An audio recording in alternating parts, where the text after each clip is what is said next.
Bueno, y vamos a continuar con nuestra siguiente ponencia. Vamos a ir compartiendo la diapositiva y mientras ya está con nosotros la maestra, el doctor, perdón, Luis Leonardo Díaz García. Hola, doctor. Sí, ¿qué tal? ¿Qué Hola, tal? muy buenas tardes. Bienvenido a esta segunda jornada en terapia cognitivo-conductual. Es un gusto para nosotros tenerlo aquí. Y bueno, voy a hacer una breve reseña de usted. Nos acompaña el doctor Luis Leonardo Díaz García con el tema Nunca es demasiado tarde, la psicoterapia en el adulto mayor. El doctor es egresado de la licenciatura en psicología y especialidad en neuropsicología de la Universidad Nacional Autónoma de México. Cuenta con 7 años de experiencia en el campo de la psicología y neuropsicología clínica, bajo un enfoque metodológico basado en evidencia. Ha participado como ponente en diversos cursos y congresos nacionales e internacionales. Trabaja como docente en el programa universitario para personas mayores de la UAM, en la institución Asociación Mexicana de Alternativas en Psicología, con temas de neuropsicología, diversidad y envejecimiento saludable. Está comprometido con la atención clínica de calidad inclusiva a personas, particularmente a las pertenecientes a minorías, ya sea por su edad, identidad, orientación sexual o expresión de género. Actualmente tiene la candidatura al grado de doctor en psicología con área de conocimiento en neurociencias de la conducta en la Universidad Nacional Autónoma de México, en la que se desarrolla una línea de investigación sobre la cognición durante el envejecimiento saludable y patológico. Bueno, pues es un experto en este tema. Adelante, doctor. El público es suyo. ¿Qué tal? Muchas gracias por esa presentación. Les voy a compartir mi pantalla. Traigo preparada una presentación. Em, Ahí está. Creo que ahí ya se ve, ¿verdad?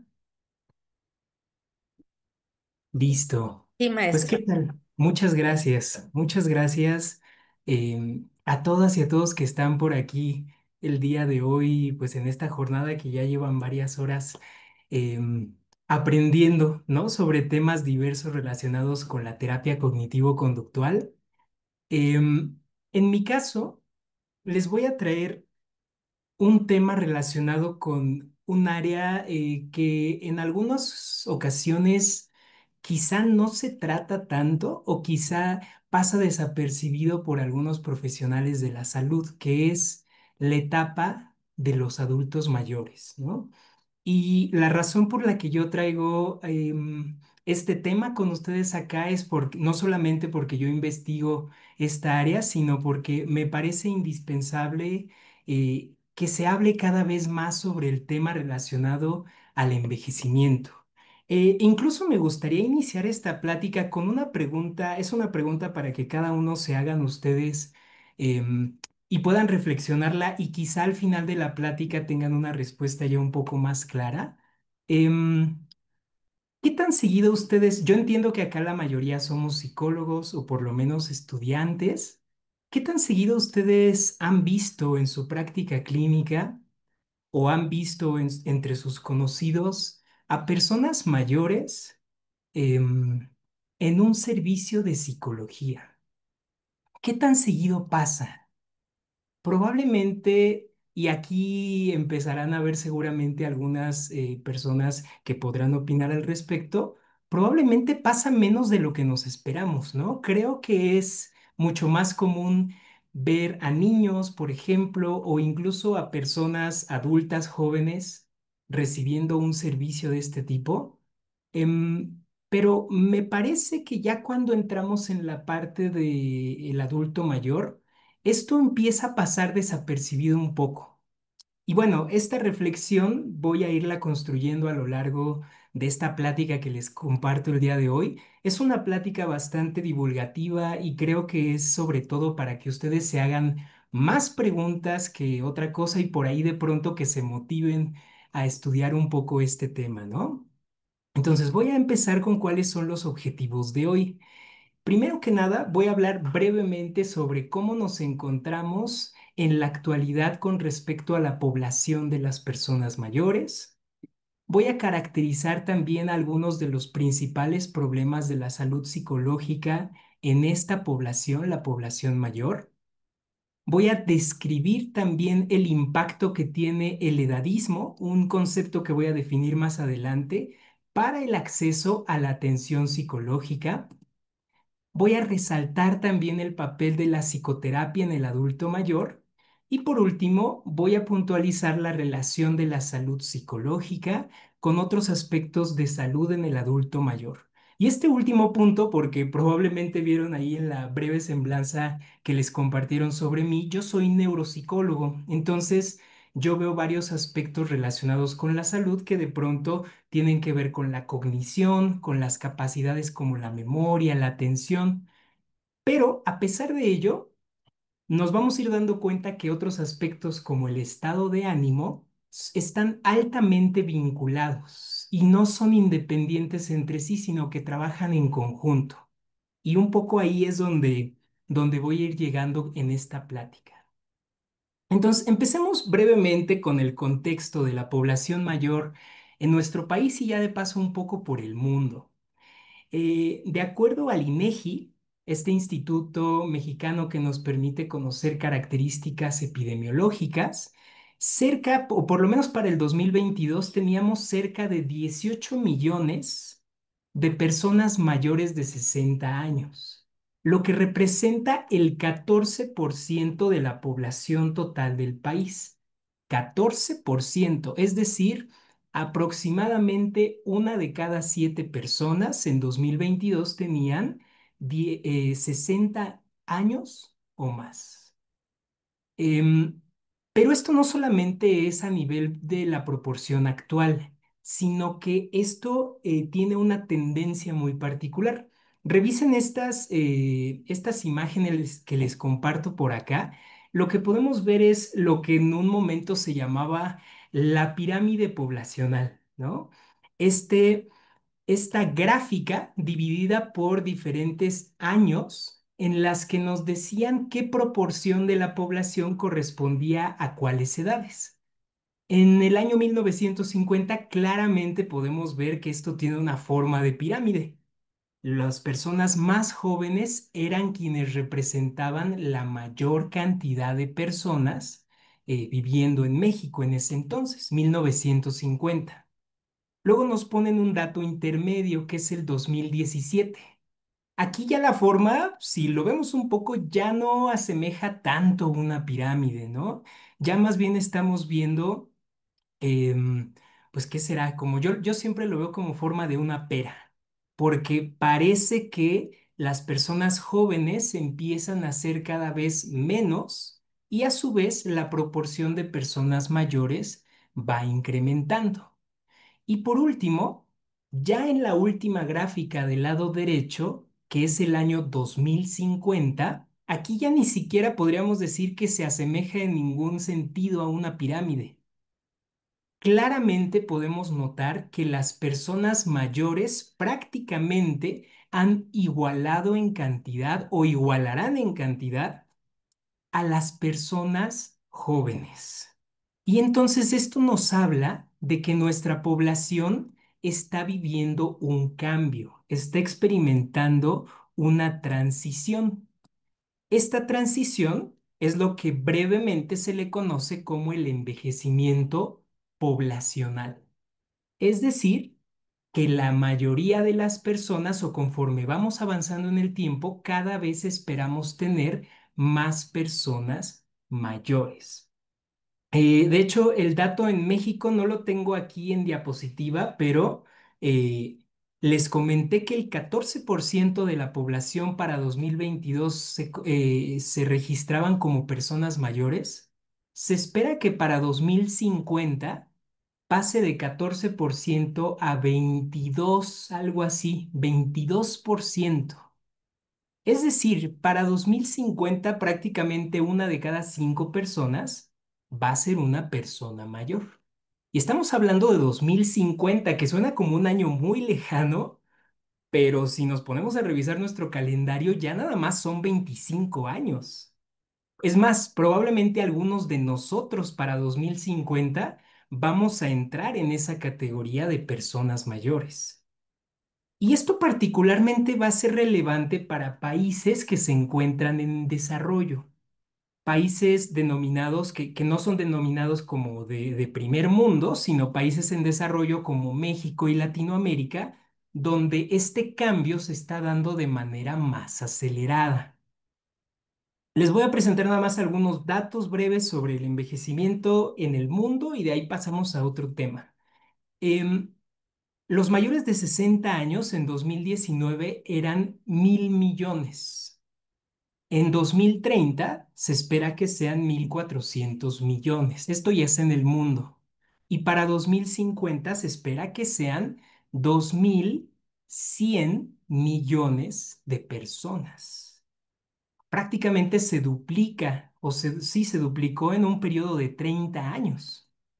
Y no solamente eso, aquí les va un dato interesante. En 2020, por primera vez en la historia de la humanidad, un dato histórico, las personas de 60 años o más superaron en número a los niños menores de 5 años.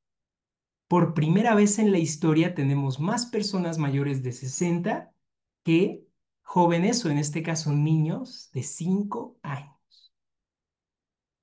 En la mayoría de los países va a aumentar la proporción de personas mayores.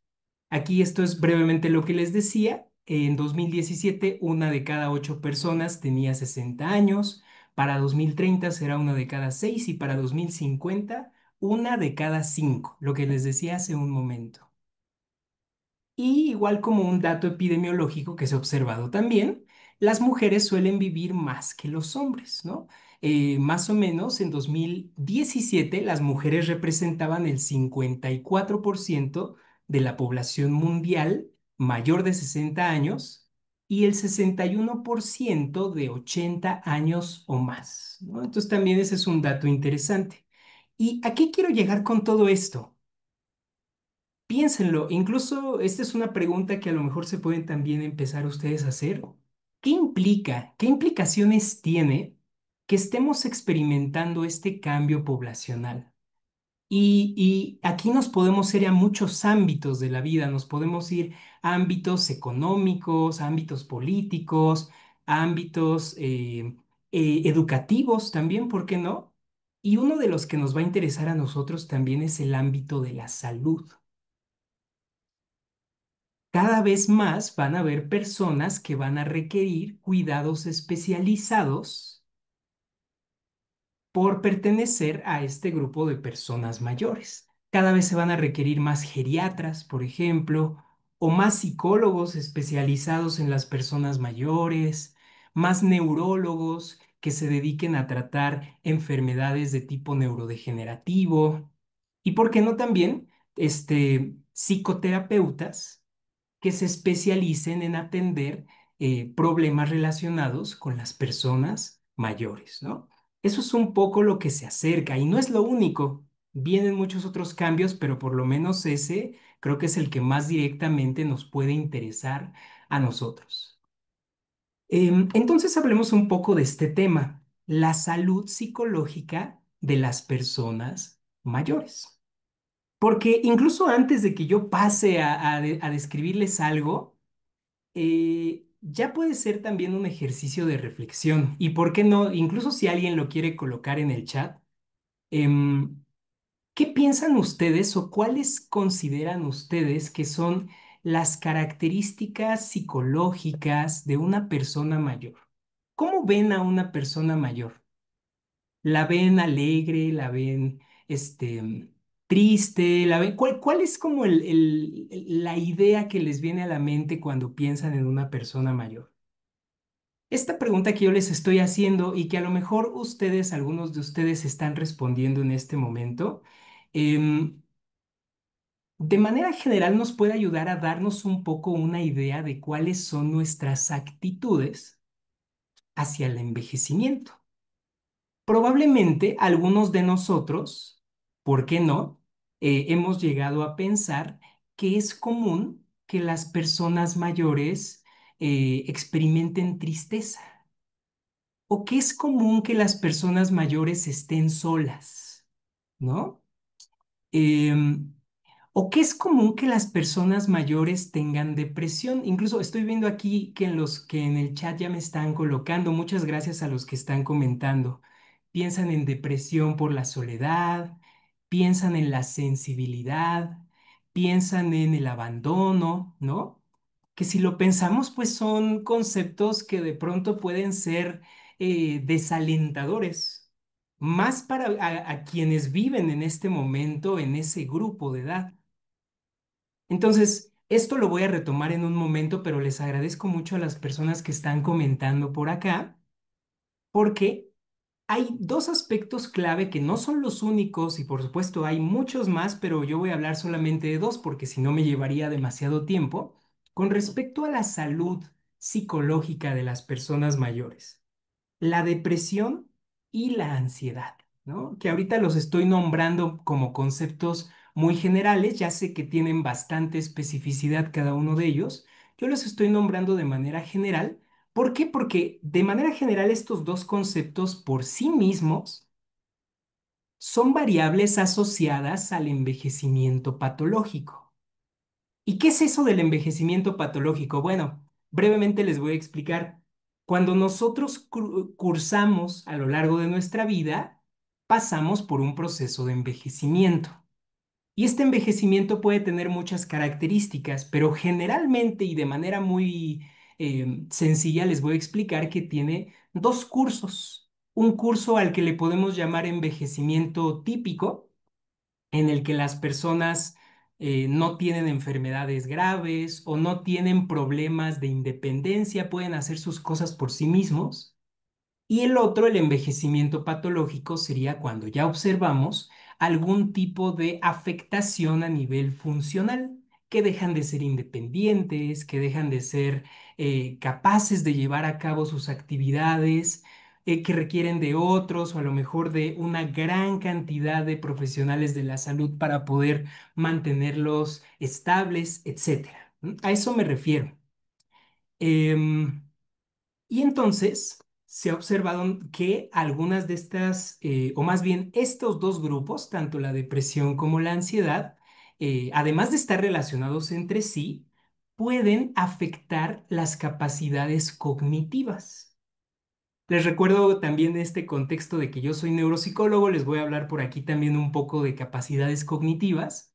Entiéndase capacidades cognitivas, memoria, atención, lenguaje, todas estas habilidades con las que nosotros interactuamos en nuestro ambiente, con nuestro ambiente para poder llevar a cabo algunas tareas de la vida diaria, ¿no?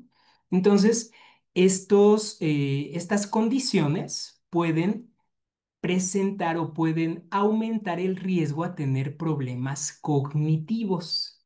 Y las personas con problemas cognitivos, a su vez, pueden empezar a perder su independencia, ¿no? Que a esto me refiero con capacidad funcional, a la pérdida de la independencia. Muy bien, entonces voy a hablar brevemente de algunos de estos aspectos. Por ejemplo, de manera general, aquí en este estudio que nos comparten epidemiológico a nivel mundial, se dice que entre 8 y 16% de los adultos mayores tienen síntomas depresivos clínicamente significativos.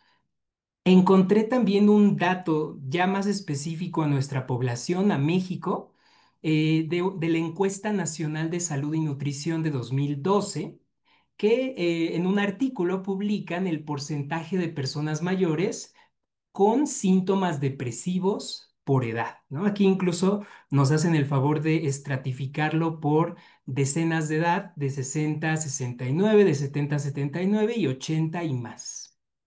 Y más o menos podemos darnos cuenta que se asemeja relativamente a ese dato global que nos compartieron, e incluso es un poquito más alto, ¿no? Va de los 17, 16,9 hasta casi 22%. Estamos hablando de que uno de cada cinco, uno de cada seis adultos mayores reportan tener síntomas depresivos significativos. Y si lo dividimos por edad, que esto es un efecto que se suele ver tanto en jóvenes y por supuesto también en personas mayores, es más común que este reporte de síntomas depresivos sea más frecuente en mujeres en comparación a los hombres. Que aquí nada más voy a dejar una pregunta porque esto podría ser también tema de otra plática. ¿Qué tanto este porcentaje de pronto no se debe a algunos estereotipos que se llegan a generar sobre cómo los hombres deben de vivir sus emociones y cómo las mujeres las deben de vivir, ¿no? De pronto, en algunas culturas es mucho mejor visto para los hombres no demostrar que pasan por ciertas experiencias desagradables a nivel emocional. ¿Y por qué no? Esto podría ser una pregunta sobre por qué de pronto es tan común observar este tipo de discrepancias a nivel cuando comparamos por sexo. Solo voy a dejar la pregunta ahí, lo voy a aventar así como granada y voy a ver qué pasa, a ver si a alguien de pronto se le ocurre alguna idea de eso.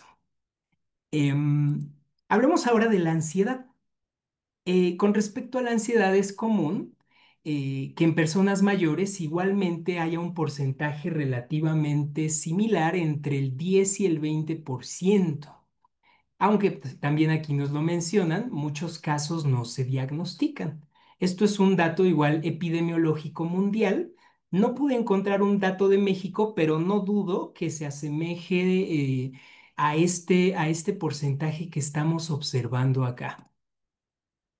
Ahora, hay otra cosa importante también, que esto lo encontré en este mismo artículo de la encuesta de salud y nutrición, que es la funcionalidad. Es algo indispensable cuando nosotros trabajamos con personas mayores. ¿Qué tan capaz es el individuo para llevar a cabo actividades de la vida diaria? Esto ya está bien definido en psicología y en clínica lo trabajamos bastante. Tenemos dos grupos de actividades de la vida diaria que se suelen valorar en las personas mayores. Las actividades básicas y las actividades instrumentales. Actividades básicas es toda aquella actividad mínima que la persona lleva a cabo en su día a día para poder subsistir como individuo. Dígase, y aquí mencionan algunos, caminar, bañarse, moverse de la cama, o sea, levantarse de la cama, por ejemplo, vestirse. Y lo que estamos viendo en las gráficas es el porcentaje de personas mayores que reportaron tener limitaciones en esa capacidad. Entonces, estamos viendo que entre el 13 y el 18% aquí tienen algún problema y ya cuando ponemos el dato de al menos una limitación, esto aumenta hasta el 26, casi 27%. El otro grupo de actividades son las actividades instrumentales. Acá hacemos referencia a actividades igual de la vida diaria, pero que requieren el uso de algún instrumento para llevarse a cabo, como cocinar, por ejemplo, utilizar el dinero, tomar sus medicamentos, utilizar el teléfono, el transporte público. Son actividades que igual hacemos la mayoría de las personas en el día a día. En cuanto a porcentaje, podemos darnos cuenta nuevamente que una buena parte de ellos mencionan tener al menos una limitación, el 24%. Y estas limitaciones pueden deberse a muchas cosas, ¿eh? Acá en este estudio no nos dicen a qué se debe esta limitación. Pueden ser muchas las causas. A veces son problemas de movilidad, a veces son problemas perceptuales, ¿no? Una persona que a lo mejor pierde el oído, pierde la vista, pero también en algunos casos los problemas de salud psicológica afectan la funcionalidad, ¿no? Que es aquí donde entra también nuestra labor como psicólogos. Entonces, y a pesar de eso, quiero que vean que el porcentaje, estamos hablando de que al menos 70% de las personas dicen ser completamente funcionales. Que por ahí de pronto también esto nos ayuda a desmontar este mito de pensar que envejecer es volverse independiente sí o sí. Por supuesto, tenemos un porcentaje importante que nos indica que hay limitaciones en cuanto a capacidades, pero eso no quiere decir que envejecer significa ser dependiente. No significa que voy a estar enfermo, ¿vale? Que bueno, eso me gustaría siempre aclarar. Entonces, pasemos al problema que vive la población mayor. Este es un dato que obtuve ahí de una guía de práctica clínica, justamente relacionada con el tema de la depresión. Solamente, y revisen el dato y léanlo con cuidado, si quieren léanlo dos veces si no lo creen al principio. Solamente 5% de los adultos mayores con depresión tienen un tratamiento psicoterapéutico. Solamente 5%. Probablemente haya otro porcentaje que esté teniendo algún otro tipo de intervención, pero ¿cuántas personas no estarán viviendo con depresión sin tener acceso a servicios de salud, en este caso servicios psicológicos? ¿Cuántas personas? Y aquí entra una postura que este mismo reporte lo dice. Posiblemente esto se deba a que se presume que el anciano, que la persona mayor, tiene menos respuesta que el joven. Incluso esto es algo que yo les puedo preguntar a ustedes. ¿Alguna vez han pensado o han visto en algún lado que diga que las personas mayores no les sirve la psicoterapia? ¿O que las personas mayores no tienen el mismo efecto cuando van a psicoterapia en comparación con personas jóvenes? Puede ser que lo hayan visto reportado por ahí también, o puede ser que de pronto solo lo pensemos, ¿no? Lo importante es que eso puede estar sesgando nuestra toma de decisión de permitirle a la persona mayor acceder a servicios de salud, en este caso, psicoterapia. Y aquí entra uno de los conceptos clave de mi ponencia, que por ahí se los mencioné, el edadismo. Probablemente habrán escuchado este concepto, sobre todo si están relacionados con temas de envejecimiento, seguramente ha salido por ahí en algún momento. El edadismo es todo el conjunto de estereotipos, prejuicios, discriminación con respecto a los demás o incluso con respecto a nosotros mismos, únicamente por la edad. Y esto es algo que la misma Organización Mundial de la Salud ya lo reportó. Incluso hay un informe de más de 100 páginas en el que describen las características del edadismo. Y les voy a pedir también que hagan la reflexión ustedes. Incluso si alguien lo quiere comentar por aquí en el chat, ¿alguna vez han visto o vivido que existen limitaciones de algún tipo, dígase estructurales, dígase personales, familiares, para que las personas mayores puedan acceder a servicios de cualquier tipo, no solamente de salud, sino de cualquier tipo? ¿Alguna vez lo han visto? Porque a veces solo falta abrir un poco los ojos para darnos cuenta que ahí están. Les voy a poner yo un par de ejemplos.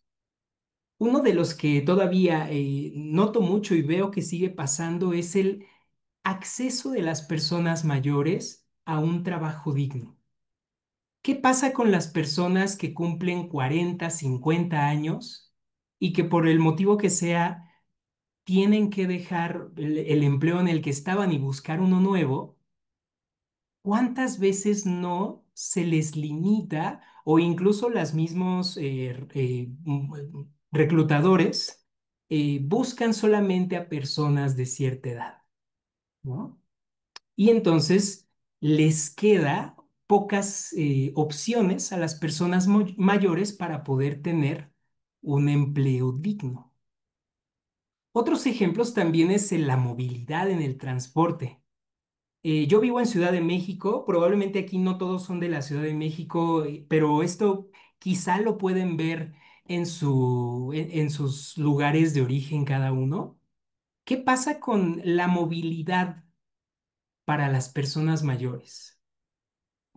A veces cosas tan simples como que exista una rampa o que exista un escalón de cierta altura que le permita a las personas con movilidad limitada subir el escalón, puede hacer la diferencia entre que una persona pueda ir al supermercado o no. Cosas así de simples. Entonces, bueno, esos son un par de ejemplos y esto, por supuesto, también se puede vivir en la salud psicológica, también lo podemos vivir. Veo que también hay varias personas que aquí nos están comentando que a veces los infantilizan. Ese es un punto clave. Ese es un punto clave. Hay una persona que dijo, a veces los infantilizan y les quitan autonomía. ¿Cuántas veces no se les dice por ahí? No, ya, yo voy a tomar decisiones por ti, Disculpa, pero no te voy a tomar en cuenta lo que yo decida, a lo mejor el hijo diciéndole al papá, lo que yo decida es lo que se va a hacer. O incluso los mismos profesionales de la salud, un médico, ¿por qué no un psicólogo también? De pronto haciéndoles comentarios como si no fueran capaces de entender lo que se les está diciendo, ¿no? O asumiendo que no van a esforzarse o que no van a poder lograr ninguna mejoría. Hay casos enormes sobre esto. Y sobre todo lo que yo les pediría que ustedes reflexionen, sobre todo regresando a este tema de la psicología, es cómo esto puede afectar que las personas accedan a servicios de salud. Cómo de pronto quizá por ver a la persona mayor eh, con ciertos síntomas podemos asumir, no, pero ya está grande, ya seguramente ya a su edad es normal que esté solo, ¿no? O es normal que pierda la memoria, o es normal que se le olviden las cosas, que esté triste, que tiemble, ¿no? Cualquier cosa de ese estilo puede limitar el acceso a la salud. Esto brevemente, nada más para que lo vean, el mismo informe mundial del edadismo reporta qué tan frecuente es estas prácticas edadistas a nivel mundial, ¿no? Y pues aquí ponen a México con una prevalencia moderada en actitudes edadistas. Y como efectos, aquí nos describen, porque los efectos no solo son en la salud mental, son en salud física también, porque si una persona se asume que no va a tener o que ya a su edad ya no sirve de mucho tener una intervención médica, pues tal vez un tratamiento que le hubiera servido se descartó. Y entonces esa mejoría que se hubiera podido esperar se pierde, ¿no? En bienestar social también, e incluso en efectos económicos, esto que les comentaba del acceso a trabajos dignos. Es amplio el efecto que tiene este concepto y estas conductas en las personas mayores. Ahora vamos a ver lo que dice la evidencia. Igual, esto es basado en guías de práctica clínica. Se recomienda que las personas mayores tengan, cuando tienen, por ejemplo, ansiedad, como el trastorno de ansiedad generalizada o depresión, tengan intervenciones como la terapia cognitivo-conductual, ¿no? Que aquí entra pues también ya un poco el tema de la jornada de hoy. La terapia cognitivo-conductual históricamente y ya por varias investigaciones se ha reportado su beneficio para diferentes condiciones de salud psicológica, incluyendo, como ya mencioné, depresión y ansiedad. Cabe aclarar y también me gustaría mencionar, hay otras evidencias o hay otras intervenciones también que pueden ser útiles, ¿no? Y vale la pena mencionarlas. Por ejemplo, aquí lo pongo como evidencia clásica, refiriéndome a que ya, igual que con la terapia cognitivo-conductual, existe una gran cantidad de estudios y en las guías de práctica clínica podemos encontrar sus recomendaciones, que son la terapia interpersonal, la terapia por resolución de problemas y el ejercicio físico. Ojo aquí, el ejercicio físico por sí mismo tiene beneficios en la salud psicológica de las personas, incluyendo las personas mayores. Entonces es indispensable también cuidar esa parte de la vida, aunque sean personas mayores, ¿no? Porque también aquí podemos pensar que como son personas mayores, ya no pueden hacer ejercicio, ya no pueden hacer pesas, ya no pueden hacer no sé qué. Todo dependerá de la salud de cada uno, pero en la gran mayoría de los casos se recomienda que haya actividad física. Y también pongo otro grupo que esto le llamo evidencia emergente. Esto es porque los resultados en cuanto a evidencia son más recientes y todavía no se hallan comúnmente en guías de práctica clínica, pero muy probablemente dentro de poco ya empezaremos a observarlos más frecuentemente, que son las terapias de tercera generación. Básicamente, terapias basadas en mindfulness, la terapia de activación conductual y la terapia de aceptación y compromiso, ¿no? Que en varios reportes se señala no solamente su efectividad nuevamente en adultos, sino también para personas mayores. Y entonces aquí a lo que se concluye es que el beneficio de la psicoterapia no disminuye por el incremento de la edad, sino que eso podría ser una creencia generalizada, ¿no? Esta creencia de pensar que por ser personas mayores van a ser rígidos y no van a buscar nuevas maneras de cambiar hábitos o conductas poco funcionales para él. En conclusión, se puede buscar psicoterapia y esta tiene un efecto similar independientemente de si son personas jóvenes o personas mayores. Y ya nada más para cerrar les traigo este otro tema porque realmente la salud psicológica del adulto mayor es compleja y no se limita solamente a un aspecto en particular, sino que hay una gran interrelación de categorías. Brevemente les cuento que existe una atención integral ya, esto es un protocolo generado por la Organización Mundial de la Salud para las personas mayores que busca atender 6 puntos clave de la capacidad de independencia de las personas. Se evalúa, o este protocolo busca evaluar la capacidad motora, es decir, que tanto una persona puede llevar a cabo movimientos en su vida diaria, si se puede levantar, si algún músculo está atrofiado, si le falta algún miembro, todo eso afectaría la capacidad locomotriz. Tenemos también la vitalidad, entiéndase la capacidad para utilizar los nutrientes que consumimos a lo largo del día y llevar a cabo los procesos necesarios. Una persona, por ejemplo, con diabetes va a ver disminuida su vitalidad, ¿no? Una persona con hipertensión o con cualquier otro tipo de problema metabólico, incluso con desnutrición, va a ver disminuida su vitalidad. Luego están dos capacidades perceptuales. Tenemos la auditiva y la visual. Ambas son importantísimas. La capacidad visual y auditiva y todavía un poco más la auditiva está asociada con problemas cognitivos. Un adulto mayor que pierde su audición aumenta el riesgo significativamente a tener problemas cognitivos. En resumen, demencia.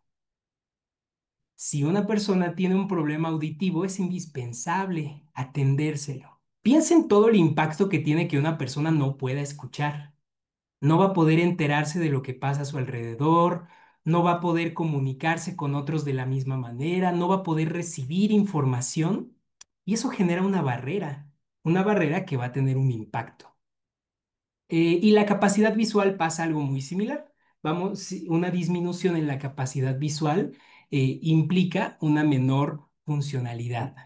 Y por último, las dos que de pronto más nos pueden interesar a nosotros, la capacidad psicológica y la cognitiva. La psicológica lo definen como el estado de ánimo, justo lo que les acabo de hablar, la presencia de trastornos relacionados con la salud psicológica, dígase depresión, dígase ansiedad o cualquier otra cosa. Y en cuanto a la capacidad cognitiva, se refiere a las habilidades, eh, memoria, atención, lenguaje, cálculo, cualquier otro tipo de actividad cognitiva se cuenta acá. Una persona, por ejemplo, con demencia disminuye su capacidad cognitiva. Entonces, estas 6 áreas de la vida se recomienda evaluar en las personas mayores, ya que son las que primordialmente se asocian a la independencia. Y como se dan cuenta, no son independientes entre sí tampoco, sino que se interrelacionan. Si una falla, puede afectar a las demás. Vamos a ver datos brevemente de deterioro cognitivo leve y demencia. Esto es en el mismo estudio de la Encuesta Nacional de Salud y Nutrición. Nos reportan que entre el 4% más o menos de las personas de 60 a 69 años tienen deterioro cognitivo leve o demencia. Dígase deterioro cognitivo leve, el deterioro cognitivo leve es como una etapa intermedia entre la demencia y la cognición normal. O sea, es como una transición hacia la demencia. Y lo que lo diferencia es qué tan independiente es la persona. Luego, pasando a los 80, perdón, a los 70 años, es un 8%. Y de 80 o más años ya es entre 13 y 19%, ¿no? Entonces también tenemos un porcentaje significativo de personas con deterioro cognitivo leve o demencia que pueden estar o que se reportan en nuestro país. Estos son datos de personas en México. Y nuevamente aquí la comparación entre hombres y mujeres, como ven aquí es un poco más similar, vemos entre 6 y 7% en hombres y entre 8 y 9% en mujeres. Ahora, la depresión se recomienda verla entonces como un síndrome, se recomienda verlo como una interrelación de cosas. Aquí incluso nos ponen un modelo que nos recomiendan considerar cuando evaluamos la depresión. Piensen en todos los factores que pueden evaluar la depresión, perdón, que pueden interactuar con síntomas depresivos. Aquí nos hablan desde alteraciones en la marcha, ¿no? Lo que ya decíamos, la capacidad locomotora. Piensen también en el deterioro cognitivo. Una persona que se reconoce con problemas cognitivos puede desarrollar síntomas de depresión. Entonces también ahí ya va a estar. La deprivación sensorial, lo que les mencionaba hace un momento, una persona que no oye o que no ve bien, también puede estar relacionada con la depresión. Los trastornos de sueño también. De esto no he hablado, pero bueno, hay mucho que hablar sobre trastornos de sueño, desde insomnio hasta otros aspectos, y como pueden ver, aquí está correlacionado, o bueno, más bien está interactuando bidireccionalmente. Eso quiere decir que también las personas con depresión pueden generar insomnio, pueden generar otros problemas relacionados con el sueño, ¿no? Y a su vez, pues eso puede generar otras cosas como la inmovilidad, úlceras, ¿no? Ya siendo más específicos, la demencia también, y eventualmente, si eso se trata, que aquí nos lo ponen, si eso se trata, se puede buscar la independencia, la funcionalidad. Recuerden que aquí lo que buscamos y el objetivo en general del tratamiento para las personas mayores no es necesariamente solamente quitarles los problemas que tienen por sí mismos. O sea, no es, por ejemplo, si no tienen movilidad, solamente buscar que vuelvan a moverse, sino de pronto adaptar espacios que les permitan moverse incluso con sus limitaciones motoras, ¿no?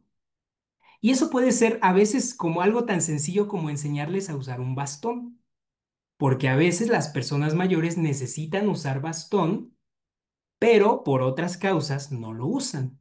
Y eso ya es una limitación en movilidad. ¿vale? Entonces, ya nada más para ir cerrando, también algunas cosas que aumentan el riesgo para tener problemas de salud, particularmente depresión, que existan otras afecciones médicas. Ya vimos esa relación bidireccional entre salud física y salud psicológica, que existan antecedentes familiares también. En algunos casos, los antecedentes familiares pueden relacionarse o pueden aumentar el riesgo que exista un estrés, perdón, excesivo y persistente. Y aquí podríamos meternos también muchísimo en otros temas. Por ejemplo, hay personas mayores que siendo personas mayores son cuidadores de otros. Dígase, cuidan a su pareja, dígase, cuidan a su hijo enfermo o cualquier otra cosa que están cuidando y que al no ser cuidadores formales, sino se les llama cuidadores informales, pasan por una gran cantidad de estrés que a su vez puede desencadenar en problemas de salud. Luego tenemos también el consumo de sustancias, eso de manera general, los problemas de sueño que ya mencioné, el aislamiento, este otro es importantísimo también y quiero hacer énfasis. Las personas mayores que se aíslan, que no es lo mismo estar solo que aislarse. Una persona puede estar sola porque así lo desea, pero cuando una persona quiere convivir con otros y no lo puede hacer, se le denomina soledad. Se hace esa distinción entre estar solo y vivir soledad o estar aislado. Algunas personas mayores viven soledad o viven aislamiento y el aislamiento social se asocia con problemas de depresión, pero también con problemas cognitivos. Nuevamente, esta interrelación que insisto que está siempre ahí. La falta de ejercicio, ya también por ahí la mencioné, y en general las limitaciones funcionales en la vida diaria, que ya también hice hincapié en esto. Algunas recomendaciones muy generales, esto es algo muy general sobre prevención para evitar problemas de salud psicológica en personas mayores. La primera de todas, darnos cuenta si estamos de pronto teniendo pensamientos edadistas y hacerlos a un lado. Si vemos que alguien está pasando por un problema de salud, dígase un duelo, el duelo es muy común en las personas mayores, la jubilación, un proceso grande de vida, puede requerir atención profesional psicológica, ¿no? Entonces, no lo demos por sentado que solamente por ser mayor va a pasar por eso y solito se le va a pasar. A veces sí es útil buscar este tipo de atención. Otra muy importante relacionada con la interacción social, integrarse a grupos de adultos mayores. Muchas veces hay actividades que pueden ayudarles a mantener tanto socialmente activos como cognitivamente activos. El hacer ejercicio, ya lo mencioné, es indispensable. Hay recomendaciones específicas para el ejercicio en personas mayores. Comer sanamente también, y esto ahorita está, aquí lo estoy diciendo muy general, ya habría que hablar más específicamente de ese tema, no me voy a detener demasiado. Mantener el contacto con amigos y familiares, nuevamente fortaleciendo las redes de apoyo. El dormir, el sueño. Las personas mayores sí es verdad que tienden a disminuir la frecuencia de sueño, pero eso no quiere decir y con frecuencia más que nada la duración del sueño, pero eso no quiere decir que sea normal que tengan insomnio. Eso es algo diferente, ¿vale? Y en general participar en actividades que disfrute, incluso aquí me atrevería a decir generar nuevos objetivos, porque la vida, que de pronto se puede llegar a pensar, la vida no termina cuando uno cumple 60 años. A los 60 años se pueden generar nuevas metas, pueden desear aprender un nuevo idioma, aprender, yo qué sé, estudiar una nueva carrera, poner un negocio, hacer lo que sea, ¿no? Y esto también pues puede estar limitado por ideas edadistas que de pronto nos pueden llegar a pasar. Entonces, ya nada más para concluir, la población mayor, como ya les dije, está incrementando, lo que hará que las necesidades de salud incrementen también de manera proporcional. La depresión y la ansiedad son dos de los principales aspectos asociados al envejecimiento patológico y a las limitaciones funcionales. A causa del edadismo, es común que algunas personas mayores no accedan a servicios de salud, incluyendo servicios psicológicos. La psicoterapia se recomienda independientemente de la edad y tiene efectos benéficos también para las personas mayores. Y por último, la salud del adulto mayor se relaciona no solamente de manera independiente la salud psicológica, sino que se relaciona con otras áreas de la vida, ¿no? Entonces, me gustaría que pues, cerrar esta plática, bueno, primero que nada agradeciéndoles por su atención, pero también invitándoles a cuestionarse si de pronto no por ahí hemos nosotros caído también en ideas relacionadas con pensar que solamente por ser personas mayores ya no pueden o ya no merecen tener algún tipo de intervención en salud, ¿no? Creo que es importantísimo que ahorita que nosotros somos psicólogos y nos estamos formando, empecemos a darnos cuenta de eso para tal vez sin intención cometer este tipo de actos de segregación, ¿no? Finalmente es un área de la vida en la que todos en algún momento estaremos. Les agradezco mucho por su tiempo, espero haber generado muchas preguntas y cualquier cosa, aquí me pueden encontrar, les dejo yo mi contacto en diferentes medios por si necesitan algún apoyo. Muchas gracias. Muchísimas gracias, doctor Leonardo. Un tema muy interesante y como dice, pues todos vamos a llegar a esa edad, sobre todo ahorita, pues la esperanza de vida ha incrementado, entonces cada día tenemos más adultos mayores y como decía, a veces una limitante son estos pensamientos edadistas, tanto para la familia, la sociedad, como para nosotros como profesionales. Entonces, me parece que tenemos que ir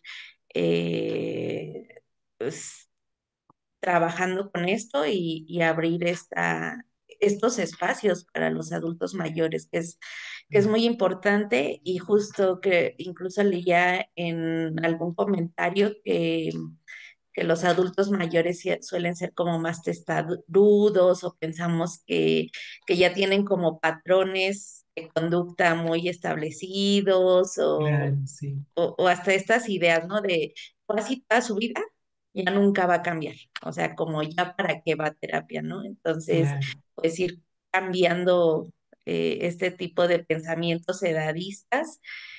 Y bueno, no sé si alguien de aquí del público tenga alguna pregunta, que quiera abrir su micrófono, levantar la mano o abrir el micrófono. Bueno, mientras alguien levanta la mano, hay una duda, nos dice, ¿cómo podemos generar una mejor adherencia al tratamiento o a la psicoterapia? Ay, es una muy buena pregunta y me imagino que lo está preguntando específicamente para personas mayores. Hay algo que es clave que nosotros como psicólogos clínicos podemos hacer y esto es asegurarnos de escuchar las necesidades del consultante. A veces pasa, y esto yo lo he vivido en experiencia propia, cuando llega una persona mayor, comúnmente llega acompañada de sus hijos, ¿no? O de algún familiar más joven. Y de pronto los familiares más jóvenes quieren resaltar en cuanto a decir cuáles son las necesidades que tiene su papá, su mamá, su abuelo, etcétera. Y está bien que escuchemos a sus familiares, pero también es indispensable que nosotros le demos un espacio a la persona de expresar cuáles son sus propias necesidades y motivaciones, porque probablemente lo que está buscando el hijo o el familiar no es exactamente lo mismo que lo que busca el individuo, la persona mayor. Y si nosotros le obligamos a la persona a que cumpla con ciertos objetivos o que vaya por cierta línea que no es la que a esa persona le interesa, no se va a adherir al tratamiento, va a decir, pues yo para qué estoy aquí si esto a mí no me interesa. Sí hay que buscar que que esa planificación y esa generación de objetivos esté orientada también en las necesidades de esa persona mayor. Y con eso Y hay estudios en los que reportan que con eso las personas mayores se adhieren más fácilmente a su tratamiento psicológico. Muchas gracias, doctor, y cuánta razón. O sea, y sí, o sea, generalmente los hijos llevan al, a su mamá, a su papá, al abuelito, pero de yo lo traigo para que deje de hacer esto, Ajá, sí, sí, para sí, que se tome su medicina, ¿no? Para que se porte bien, ¿no? Cosas de ese tipo, ¿no? ¿Alguna otra totalmente. duda? Totalmente. ¿Alguna otra duda? ¿Alguien que quiera levantar su mano? Bueno, acá en Facebook tenemos una duda. Nos dicen, ¿de qué manera podemos incentivar que el adulto mayor acceda a tomar terapia? Ok. Aquí pueden pasar varias cosas. Igualmente, pues de pronto por temas culturales o por temas de otro estilo, puede ser que a algunas personas no les interese tanto, incluso que no lo vean como algo importante, ¿no? Que no lo vean como algo que valga la pena o no saber cuál es su utilidad. Un poco ahí nuestro trabajo, y esto creo que es un trabajo que todos los psicólogos podemos hacer, es justamente difundir la importancia que tiene la psicología a través de la psicoeducación, la importancia que tiene la psicología en diferentes ámbitos de la salud, ¿no? Porque son temas que probablemente por falta de conocimientos, no esperamos que lo sepan, no conozcan qué beneficios tiene, no conozcan para qué sirve, yo para qué voy a ir con un psicólogo, que de pronto, y hay ideas, ¿no? Yo para qué voy a ir con un psicólogo si no estoy loco, ¿no?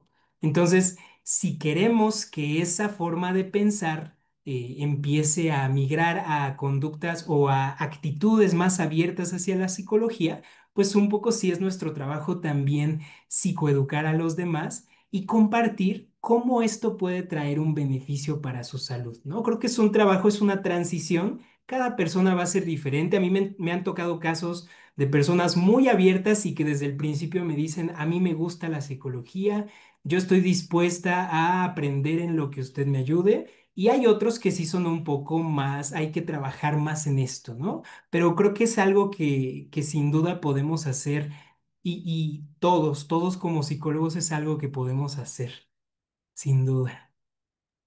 Excelente, doctor. Bueno, tenemos por acá otras preguntas. Ajá, Rápidamente las vamos a ver porque pues sí son muy interesantes. ¿Cómo sí. abordar el tema de una amputación a un adulto mayor? Híjole, ese es un tema ya bien específico porque hay incluso especialistas en psicología que se dedican justamente a estos temas, ¿no? Yo no soy especialista en este tema de las amputaciones, pero sí sé que hay psicólogos que se especializan en trabajar esto. Y como todo, es un trabajo interdisciplinario. Va a requerir no solamente el trabajo de este psicólogo que le ayude a pasar por este proceso que finalmente es un proceso de pérdida, es un proceso en el que están perdiendo no solamente una parte de su cuerpo, sino están perdiendo capacidades. Recordemos que, por poner un ejemplo, si pierden una pierna, algo tan fácil que para ellos podía ser levantarse e ir al baño, ahora va a cambiar completamente y ese cambio también puede traer pues un proceso hasta de duelo, ¿no? Entonces ahí se requerirá trabajar con estos procesos tal vez de aceptación, de cambios y muy seguramente ya los que se dedican de manera más especializada nos podrán hablar de esto. Sé que se hace y no quisiera hablar más del tema para no errarle, pero sí es importantísimo y sé que hay psicólogos que se dedican a eso con mucha eficiencia. Muy bien, bueno, por acá está levantando la mano Dulce. ¿Puedes abrir tu micrófono, Dulce, para hacer la pregunta, por favor? Hola, muy buenas tardes, maestra. Maestro, buenas tardes. Yo no tengo una duda. Yo quiero felicitarlos por este hermoso y maravilloso y súper importante tema que, dadas las necesidades de la creciente población en adultos mayores, las necesidades individuales, socioculturales que cada día y año con año van creciendo, ¿verdad? Y van variando, van siendo diversas, el tener conocimiento y saber cómo manejar eh, en cuestión de nuestra área, que es la psicología, ¿verdad? Al adulto mayor es de suma importancia, aunque actualmente, ¿verdad? A nivel en el país, en el gobierno, ya se cuenta con apoyos, ¿verdad? Asistenciales para el adulto mayor, apoyos económicos. Sí considero que aún nos sigue faltando esta parte de la salud mental en el adulto mayor. Y yo quiero en realidad felicitarlos. Muchísimas gracias por este tema súper importante. Ojalá hubiera más temas, ¿verdad? También como este. Y bueno, nos faltan todavía muchísimas cosas por trabajar. Eh, Está también el tema de la sexualidad en el adulto mayor, están diversos temas también, ¿verdad? Y bueno, en general el tema estuvo muy padre, muy bonito. A mí me entusiasma muchísimo, ¿verdad? Cuando veo en algunos congresos, perdón, en algunos congresos que incluyen al adulto mayor, híjole, me súper emociona. Muchísimas gracias. No, no hay de qué, Dulce. Muchas gracias a ti. De hecho, incluso me atrevo a decir, aprovechando que estamos aquí con Amapsi, hicimos hace no mucho un curso orientado a la labor del psicólogo en la promoción y en la prevención de problemas durante el envejecimiento, que es un curso muy bonito que a mí me pareció muy lindo. Tuvimos nuestra primera edición en algún momento y muy seguramente tendremos por ahí una segunda edición más adelante si vemos que hay gente interesada, ¿no? Y ahí que trabajamos justamente esto que vimos ahorita, pero ya de manera más detallada, cuáles son las características de una intervención adecuada. Y esto lo hicimos sobre todo porque, en efecto, pasa mucho que de pronto no hay tanta oferta académica, ¿no? Sobre esta área, sobre todo, pues para los que nos especializamos, creo que es más que indispensable tener esta otra opción también. Pero bueno, te agradezco mucho por el comentario, Dulce. Pues sí, debería de ser la segunda etapa. Es un tema muy interesante y como decía, o sea, cada vez hay más adultos mayores, todos en casa, tenemos alguno y justo también creo que algo muy importante es la prevención. O sea, si, o sea, no tenemos que esperarnos hasta que una persona empiece con deterioro cognitivo, sino que desde antes podemos ir trabajando con ellos, ¿no? No esperar a que cumplan los 60, los 80 años, sino desde antes, justo, por ejemplo, estas recomendaciones que nos hacía de ejercicio físico, ¿no? Que a veces se va, pues se va dejando de lado por las ideas edadistas de que ya no puedo hacer muchas cosas, pero también pues es muy importante que el adulto mayor vaya haciendo un proyecto de vida para esta etapa. Es algo que muchas veces les va generando soledad. Bueno, y aquí tenemos así una duda. Pregunta, ¿es usted neuropsicólogo? ¿Es verdad que las personas mayores de 60 el cerebro se les va encogiendo, por eso la causa de los problemas cognitivos que va teniendo? Híjole, ese es un tema como yo les daría una clase entera de 3 horas hablando solamente de los cambios cognitivos ahí en las personas mayores, pero brevemente, y esto nada más como dato para que lo tengan, el cerebro se va encogiendo en teoría incluso desde los 20 años. De los 20 años ya tenemos evidencia, y digo encogiendo en el sentido de que se van perdiendo algunas células, pero un error que podemos confundir muchas personas es asumir que el número de células del cerebro es igual a las capacidades cognitivas. Y si disminuye el número de células, quiere decir disminuyen las capacidades cognitivas. En realidad el proceso es mucho más complejo. Y ya para hablando específicamente de problemas cognitivos en las personas mayores, aquí ocurren problemas patológicos. Aquí ya ocurre un cambio específico en alguna formación de alguna proteína, en alguna funcionalidad de algún neurotransmisor en particular, que hacen que sí ciertos procesos se vean dañados, como por ejemplo en el Alzheimer, ¿no? Ahí ya sí vemos una pérdida muy significativa de ciertas células en una región relacionada con la memoria. Y por eso, uno de los síntomas del Alzheimer, pero no es el único, son problemas de memoria. Pero insisto, ese es un tema demasiado compleja. Quizá solamente aquí les dejo la idea de que los cambios patológicos no es lo mismo al envejecimiento normal. Una persona que envejece sin problemas cognitivos, que son la gran mayoría, no deberían estar presentando problemas de memoria significativos. Esos son ya casos de envejecimiento patológico. Ok, muy bien. Y bueno, la última pregunta, porque se nos agota el tiempo y todavía tenemos varias ponencias. Nos preguntan cómo diferenciar el inicio de un Alzheimer o de una demencia senil. Y nos preguntan también, ¿es lo mismo Alzheimer y atrofia cerebral? Ok, Van de la ok. mano. Son dos preguntas que sí van muy de la mano. La atrofia cerebral, pues vendríamos diciendo que es alguna alteración en cuanto al funcionamiento o en cuanto a la morfología del encéfalo, ¿no? O del sistema nervioso. Y eso pueden ser muchas causas. Puede ser incluso un golpe fuerte en la cabeza podría provocar algún tipo de atrofia a nivel de sistema nervioso. Y el Alzheimer, pues podríamos decir que es una de las causas que provocan algún tipo de daño cerebral, ¿no? Entonces, eso lo voy a dejar hasta ahí. Ahora, ¿cómo diferenciar entre un Alzheimer y me dijeron demencia senil? Em, o una demencia senil. De entrada, nada más quiero decirles, ese concepto de demencia senil en realidad es un concepto que ya no se utiliza, al menos que no se utiliza de manera formal en la clínica. Sé que sí se sigue utilizando en aspectos más como de la charla cotidiana, pero para términos formales, lo único que decimos es demencia, no demencia senil. ¿Cómo lo diferenciamos? Generalmente, la manera más fácil para diferenciar el Alzheimer, sobre todo si tenemos un familiar, es cuando notamos que empiezan a haber cambios significativos en cosas que antes no eran problemáticas. Es decir, olvidar unas llaves, por ejemplo, es algo que quizá a todos en algún momento nos ha pasado, olvidar dónde dejé las llaves, dónde puse mi monedero.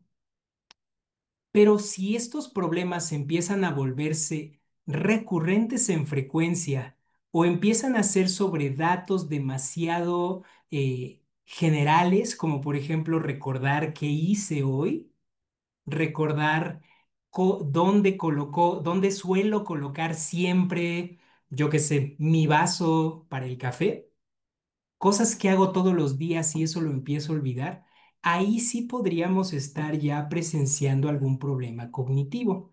Lo que yo les recomiendo es que cuando ustedes empiecen a observar cambios que dejan de ser cosas cotidianas, envíen a la persona con un especialista, comúnmente con un neuropsicólogo, que les va a hacer una evaluación y va a poder entonces descartar o a lo mejor indicar la presencia de algún problema cognitivo, porque son problemas que se van dando de manera paulatina. Empiezan poco a poco y los cambios van siendo paulatinos. Es por eso que a algunos se nos puede pasar hasta que ya estamos en la etapa más avanzada, hasta que ya la persona ni siquiera recuerda el nombre de sus familiares. Como son así, es fácil que se nos dé por alto. Entonces, no lo den por sentado tan fácilmente. Eso es lo que yo les podría decir, sobre todo desde el ámbito de familia, ¿no? ¿Cómo lo pueden ver desde la familia? Espero con Bien, eso han respondido. Sí, muy bien, doctor. Pues le agradecemos muchísimo por esta gran ponencia. Tenemos comentarios muy favorables también en Facebook. Ampliamente agradecidos. Es un tema muy interesante. Aquí también recordarles que en AMAPSI tenemos el curso Intervenciones Psicológicas para el Envejecimiento Saludable. Está en modalidad en línea. Ya concluyó, pero pues esperemos que pronto se abra nuevamente. Estén al pendiente de la página de AMAPSI, las redes sociales de AMAPSI, ahí se va publicando la información para que podamos tomarlo. Muchas gracias, doctor. Un gusto escucharlo. al contrario, gracias, bonita tarde.